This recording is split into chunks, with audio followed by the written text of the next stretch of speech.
Item ಯಾವುದೇ ಇರಲಿ try ಮಾಡಿ ಆಚಿ ಚಿಕನ್ ಮಸಾಲಾ. ಈಗ ಒಂದು ಕಡೆಗೆ ಬುಧವಾರ ನಡಿಬೇಕಾಗಿರುವಂಥ ಪದಗ್ರಹಣ ಕಾರ್ಯಕ್ರಮ, ಇನ್ನೊಂದು ಕಡೆಗೆ ಒಂದೇ ವಿಮಾನದಲ್ಲಿ ಸಿದ್ದರಾಮಯ್ಯನವರು ಡಿ ಕೆ ಶಿವಕುಮಾರ್ ದೆಹಲಿಗೆ. ಯಾಕೆ ಅಂತಂದರೆ ಕ್ಯಾಬಿನೆಟ್ ಸರ್ಕಸ್ಸು.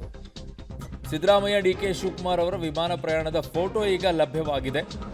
ಸಿದ್ದರಾಮಯ್ಯ ಜೊತೆಗೆ ಆಪ್ತ ಮಹದೇವಪ್ಪ ಜಾರ್ಜ್ ಅವರು ಕೂಡ ಪ್ರಯಾಣವನ್ನು ಬೆಳೆಸಿದ್ದಾರೆ. ಒಂದೇ ವಿಮಾನದಲ್ಲಿ ದೆಹಲಿಗೆ ಸಿದ್ದರಾಮಯ್ಯನವರು ಮತ್ತು ಡಿ ಕೆ ಶಿವಕುಮಾರ್ ಅವರು. ಸೊ ಏನಿದು ನೋಡಿ, ದೃಶ್ಯಾವಳಿಗಳನ್ನು ತೋರಿಸ್ತಾ ಇದೆ ನಿಮಗೆ. ಇದು ಪ್ರಯಾಣವನ್ನು ಬೆಳೆಸಿರುವಂಥ ಫೋಟೋ. ಈ ಕಡೆಗೆ ಸಿದ್ದರಾಮಯ್ಯನವರು, ಈ ಕಡೆಗೆ ಡಿ ಕೆ ಶಿವಕುಮಾರ್ ಅವರು, ಆ ಕಡೆಗೆ ಜಾರ್ಜ್ ಅವರು, ಆ ಕಡೆಗೆ ಮಹದೇವಪ್ಪ ಅವರು. ಸೊ 4 ಜನ ಈಗ ದೆಹಲಿಗೆ ಪ್ರಯಾಣವನ್ನು ಬೆಳೆಸಿದ್ದಾರೆ. ಕ್ಯಾಬಿನೆಟ್ ಸರ್ಕಸ್ ನಡೀತಾ ಇದೆ. DCM ಹುದ್ದೆಗಳ ವಿಚಾರದಲ್ಲಿ ಚರ್ಚೆ ನಡೀತಾ ಇದೆ. ಮಂತ್ರಿ ಸ್ಥಾನದಲ್ಲಿ ಚರ್ಚೆ ನಡೀತಾ ಇದೆ. ಕೆಲವರು ಡಿ ಕೆ ಶಿವಕುಮಾರ್ ಕೆಳಗಡೆಗೆ ಮಂತ್ರಿ ಸ್ಥಾನದಲ್ಲಿರೋಕ್ಕೆ ಇಷ್ಟಪಡ್ತಾ ಇಲ್ಲ, ಆದರೂ ಕೂಡ ಪ್ರಬಲವಾಗಿರುವಂಥ ಖಾತೆ ಕೊಟ್ಟರೆ ನಿಭಾಯಿಸೋಣ ಅಂತ ಹೇಳ್ತಾ ಇದ್ದಾರೆ. ಇವೆಲ್ಲವೂ ಕೂಡ ಚರ್ಚೆಗಳು ಬಹಳ ದೊಡ್ಡ ಮಟ್ಟದಲ್ಲಿದೆ. ನನ್ನ ಸಹೋದ್ಯೋಗಿ ಶಬೀರ್ ಇದ್ದಾರೆ, ಶಬೀರನ್ನ ಸಂಪರ್ಕಕ್ಕೆ. ಶಬೀರ್, ಈಗ ಈ ವಿಚಾರದಲ್ಲಿ ಈಗ ಬಹಳ ಚರ್ಚೆಗಳು ಒಂದು ಕಡೆಗಿದೆ.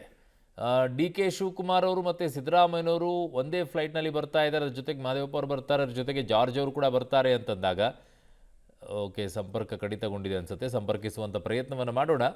ಸೊ ಸಿದ್ದು ಜೊತೆಗೆ ಈಗ ಮಹದೇವಪ್ಪ ಅವರು ಮತ್ತು ಜಾರ್ಜ್ ಅವರು ಹೋಗ್ತಾ ಇರುವಂಥ ಏನು ಸೂಚನೆ?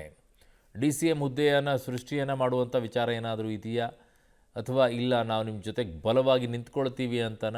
ಏನದು, ವಾಟ್ ಮೆಸೇಜ್?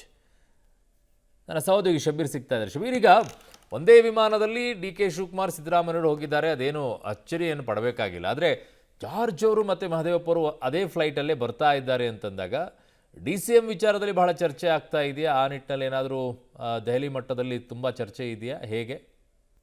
ನೋಡಿ, ವಿಮಾನದಲ್ಲೇ ಒಂದು ಹಂತದ ವರ್ಕೌಟ್ ಮಾಡುವಂಥ ಎಲ್ಲ ಸಾಧ್ಯತೆಗಳು ಕೂಡ ಕಂಡು ಬರ್ತಾ ಇದ್ದಾವೆ.